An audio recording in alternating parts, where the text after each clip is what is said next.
بسم اللہ الرحمن الرحیم۔ نیند قربان کر کے جب روتی ہوئی آنکھیں اللہ کو مناتی ہیں نا، تو خواب حقیقت بن جاتے ہیں اور تعبیریں کن میں بدل دی جاتی ہیں۔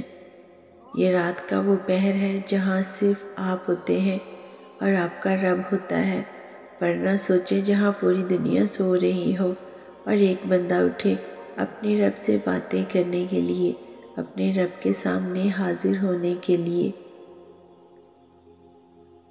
اسے یہ بتانے کے لیے کہ اس کا بندہ تھک چکا ہے، کمزور ہے، بہت کمزور، حالات کا مقابلہ اکیلے نہیں کر سکتا، یہ بتانے کے لیے کہ دنیا بڑی ظالم ہے،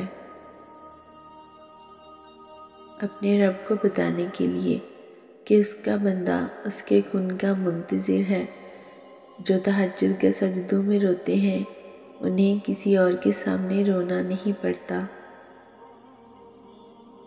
جس کو اللہ تہجد جیسی لاڈلی نماز کے لیے بلائے وہ کبھی تنہا نہیں رہتا، وہ کبھی خالی نہیں لوٹایا جاتا۔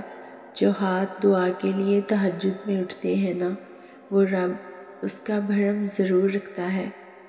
جب بندہ روتا ہوا اپنا حال دل سناتا ہے، جب اپنے دل کو اپنے رب کے سامنے کھول کر رکھ دیتا ہے، اپنی ہر چھوٹے سے چھوٹی اور بڑے سے بڑے زخم کو اس کے سامنے اس کے در پر لا کر رکھ دیتا ہے نا، اپنی فریادیں سناتا ہے، اپنی خواہشات کا اظہار کرتا ہے، اللہ سے اس کی رضا طلب کرتا ہے، ارے تو یہ کیسے ممکن ہے کہ اللہ کو اس پر پیار نہ آئے، اس کے رب کو اس کی یہ ادا پسند نہ آئے؟ یہ کیسے ممکن ہے کہ اس کا رب اسے روتا چھوڑ دے، اس کی سسکیوں کو نظر انداز کر دے؟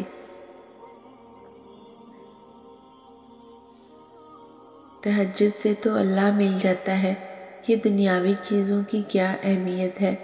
تہجد سے تو اللہ راضی ہو جاتا ہے، ان لوگوں کی کیا اہمیت ہے؟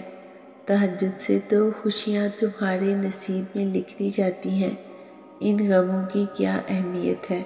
اور سنو، تہجد سے تو ناممکن سے ناممکن چیز بھی مل جاتی ہے، تمہاری ممکن خواہش کی کیا اہمیت ہے؟ تمہارے تہجد کی دعاؤں میں نکلے ہوئے آنسو اللہ کی بارگاہ میں انمول نہ ہوں، ایسا ہو ہی نہیں سکتا۔